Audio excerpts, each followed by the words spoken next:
The newly minted opponent of theater buff Lord Boebert has thrown down the debate gauntlet in a devastating new ad.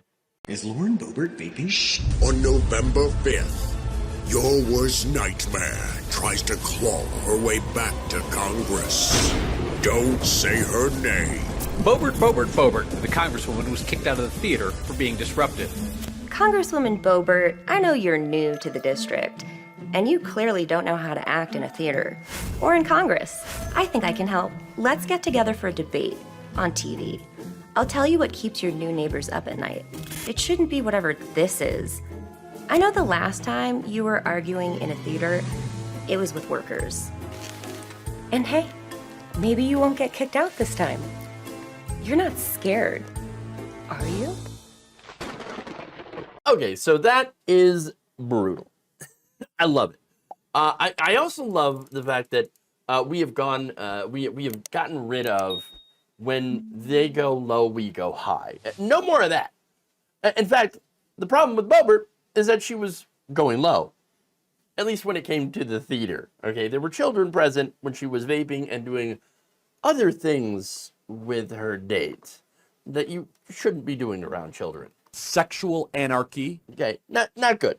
But that said, I don't think she'll have to worry about that happening if she accepts this debate, okay? Here's the thing, though. I don't know if Lauren Boebert will agree to a debate, at least not in this one. There are other debates that are scheduled, at least one other, coming up next month. Here's the thing, though. She's not good at debate.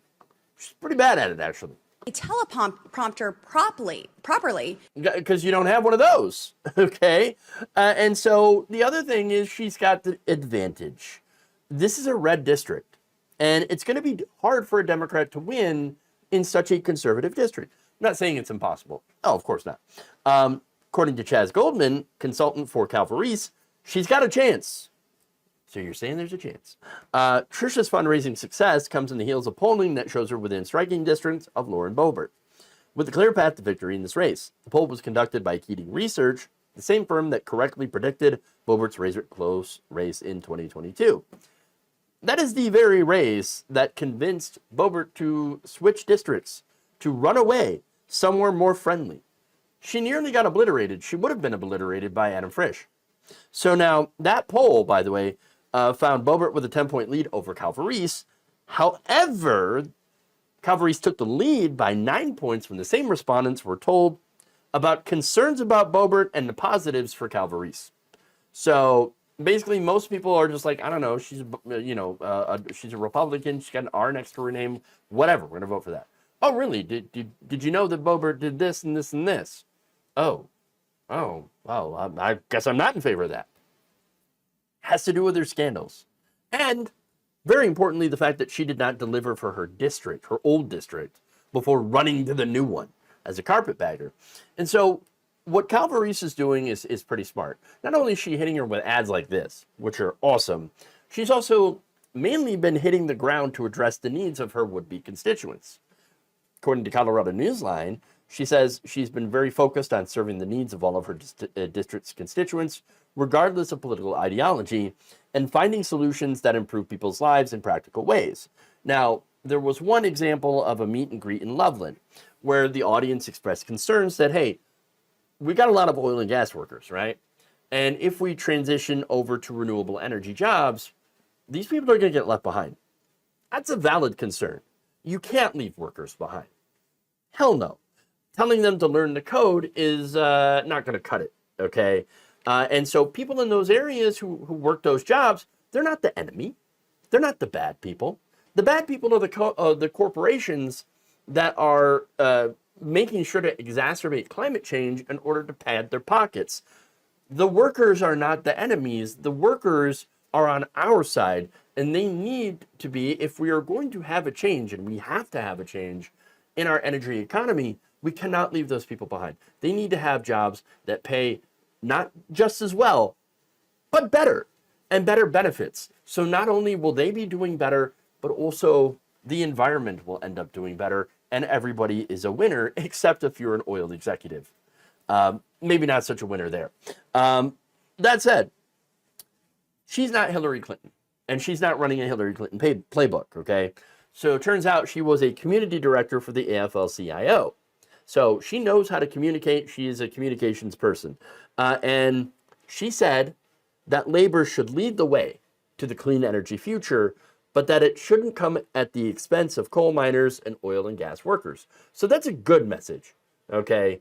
And so yes, any future investment in green energy has to come not at the expense of these oil and gas workers. They need to be retrained for these jobs of the future and paid for.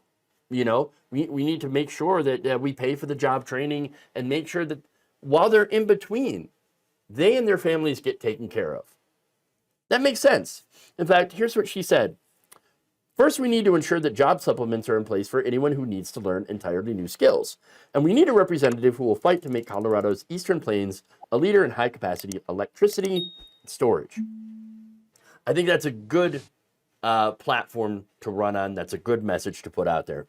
Now, Calvarese had also brought up the fact that Boebert had voted against doing those things, like the CHIPS Act, which includes initiatives to develop a skilled workforce in science, technology, engineering, and mathematics, the kind of skills that you would need in these jobs. Now, voters had also in Loveland expressed a concern about the county's lack of access to broadband internet, which I think is also really important. So now Calvarese pointed to the fact that Boebert had voted against the bipartisan infrastructure bill, which is slowly rebuilding infrastructure across the country. So that was an investment. And roads and bridges are getting rebuilt. They're getting repaired. And by the way, it also invests in broadband. Okay, very important, very important. I've been critical of that bill because, again, it does take a long time to do this infrastructure. And yes, there were some pretty massive corporate giveaways in this. But at the same time, it is rebuilding infrastructure. It is helping people. And once these projects are complete, it will help and change communities. So all that stuff is pretty solid. And it's stuff that Boebert and Republicans have constantly voted against. So she votes against things that help her community. Perfectly good to point that out. And of course, pointing out her scandals, like the Beetlejuice thing. And the fact that her family, incredibly dysfunctional. And then, of course, contrasting herself against that as someone who is also from the district. Boebert ain't from the district. She don't know. She just carpetbags her way from across the state, from Rifle, Colorado, and is like, hey, I'm your new nominee. So, and the people are just supposed to accept it. Not so much. Now, Calvarese, from the district, she left and then moved back to take care of her ailing older parents. And so, yeah, that's important. And look, she's worked in labor to champion the causes of working people. And so, very, very important. So, now, getting back to her chances, all right? If it were a normal Republican running for the seat, I don't know if Trish would have a chance. Okay, this was Ken Buck's seat. Ken Buck won by a massive 24-point margin in his last midterm election. So, I mean, that's huge. But at the same time, the 4th District in Colorado has a lot of unaffiliated voters. So that's huge. She could tap into those people and be able to get them on her side with the right message. And not only that, but look, Boebert's not a normal Republican. Boebert is not Ken Buck. Ken Buck got in trouble with Trump because he didn't want to parrot election conspiracy theories. And so he's like, no, I'm not going to do it. I'm not just going to parrot the party line. Guess what? Boebert does. She does parrot those conspiracy theories, and unaffiliated voters in the 4th District need to know that she is someone that not only votes against their own best interests, okay, the best interests of the district, if it's politically convenient. She doesn't serve them. She serves herself, and she parrots the most ridiculous absurd Trump lies. I mean, what else do you need to know? I guess other than the scandals that she's been involved in.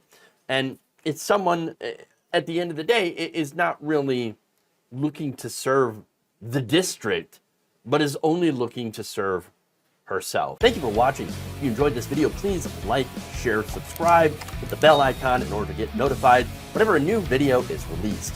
And if you want to support independent, progressive media through this difficult time where it seems like everybody is shutting down, you can become a member on our YouTube page, you can become a subscriber on Facebook, or you can go to my Patreon. It's patreon.com/Jeff Waldorf. Thank you.